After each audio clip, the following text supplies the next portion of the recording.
বিএনপির নাম ভাঙিয়ে চাঁদাবাজি করতে এলে পুলিশে ধরিয়ে দিন, বললেন মির্জা ফখরুল ইসলাম আলমগীর। বাংলাদেশের জনগণই আগামী সরকার ঠিক করবেন, বললেন তারেক রহমান। রাষ্ট্রীয় অতিথি ভবন যমুনায় আজ বিভিন্ন রাজনৈতিক দলের সাথে বৈঠক করেন প্রধান উপদেষ্টা ডক্টর মোহাম্মদ ইউনূস। গুজরাটে ঘূর্ণিঝড়ের আশঙ্কা প্রকাশ করেছে আবহাওয়া দপ্তর। রাওয়ালপিন্ডিতে দ্বিতীয় টেস্টে বাংলাদেশের শুরুটা ছিল দুর্দান্ত। বিএনপির মহাসচিব মির্জা ফখরুল ইসলাম আলমগীর বলেছেন, চাঁদাবাজদের সঙ্গে বিএনপির কোনো সম্পর্ক নেই।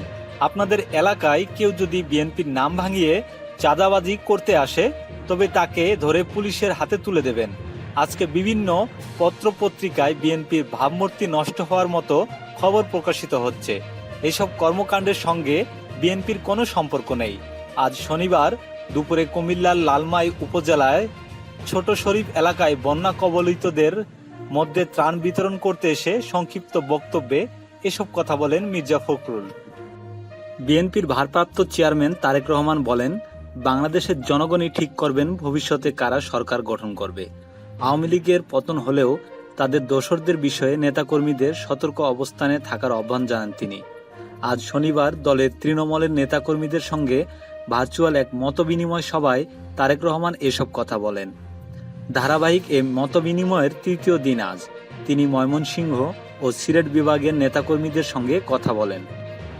নির্বাচন ও সংস্কার প্রশ্নে কয়েকটি রাজনৈতিক দলের সঙ্গে আজ পর্যায়ক্রমে বৈঠক করছেন অন্তর্বর্তী সরকারের প্রধান উপদেষ্টা ডক্টর মোহাম্মদ ইউনূস। রাষ্ট্রীয় অতিথি ভবন যমুনায় আজ শনিবার বেলা ৩টা থেকে রাত ৮টা পর্যন্ত একের পর এক বিভিন্ন দলের সঙ্গে বৈঠক করেন তিনি। আজ বেলা ৩টায় শুরু হয় খেলাফত মজলিসের দুই অংশের সঙ্গে প্রথম মতবিনিময় সভা। জি এম কাদেরের নেতৃত্বাধীন জাতীয় পার্টিও আমন্ত্রণ পেয়েছে। এছাড়াও আজ প্রধান উপদেষ্টার সঙ্গে মতবিনিময়ে অংশ নিয়েছেন বাংলাদেশ ইসলামী আন্দোলন, লিবারেল ডেমোক্রেটিক পার্টি এলডিপি, জাতীয়তাবাদী সমমনা জোট, বাংলাদেশ জাসদ, 12 দলীয় জোট এবং গণফোরাম। অন্তর্বর্তী সরকারের প্রধান হিসেবে দায়িত্ব নেওয়ার 4 দিনের মাথায় ডক্টর মোহাম্মদ ইউনূস 12 এবং 13 আগস্ট বিএনপি, গণতন্ত্র মঞ্চ, জামায়াতে ইসলামী, কমিউনিস্ট পার্টি সহ কয়েকটি দল ও জোটের সঙ্গে পৃথক বৈঠক করেন। প্রথম দফায় ওই আলোচনায় কিছু দল ও জোট বাদ পড়েছিল। আজ রাষ্ট্রীয় অতিথি ভবন যমুনায় এসব দলের সঙ্গে বৈঠক করছেন তিনি। বানভাসী গুজরাটকে ভাবাচ্ছে নতুন বিপর্যয়ের আশঙ্কা। যদিও ঘূর্ণিঝড় আসনা গুজরাট উপকূল থেকে ক্রমশ আরব সাগরের পূর্ব প্রান্তে সরে যাওয়ার প্রবণতা দেখাচ্ছে, কিন্তু তা সত্ত্বেও কচ্ছ, জামনগর, সৌরাষ্ট্র, দ্বারকা, পোরবন্দরের মতো পশ্চিম প্রান্তের জনপদে প্রচুর বৃষ্টির সম্ভাবনার কথা জানিয়েছে আবহাওয়া দপ্তর। গত 5 দিনের প্রবল বর্ষণে গুজরাটের বিভিন্ন এলাকা প্লাবিত। পানির স্রোতে ভেসে গেছে ঘরবাড়ি থেকে শুরু করে গাড়ি ও মানুষ। ইতিমধ্যেই মারা গেছে প্রায় 40 জন। প্রায় 1,500 প্লাবিত মানুষকে উদ্ধার করা হয়েছে। 2,000 জনকে বন্যা কবলিত এলাকা থেকে সরিয়ে আনা হয়েছে বিভিন্ন ত্রাণ শিবিরে। অবস্থার সামাল দিতে ডাকা হয়েছে সেনা ও বিপর্যয় মোকাবিলা বাহিনীকে। এই পরিস্থিতিতে ঘূর্ণিঝড়ের তাণ্ডব বাড়তি আশঙ্কা বয়ে এনেছে। ঘূর্ণিঝড় আসনার নামকরণ করেছে পাকিস্তান।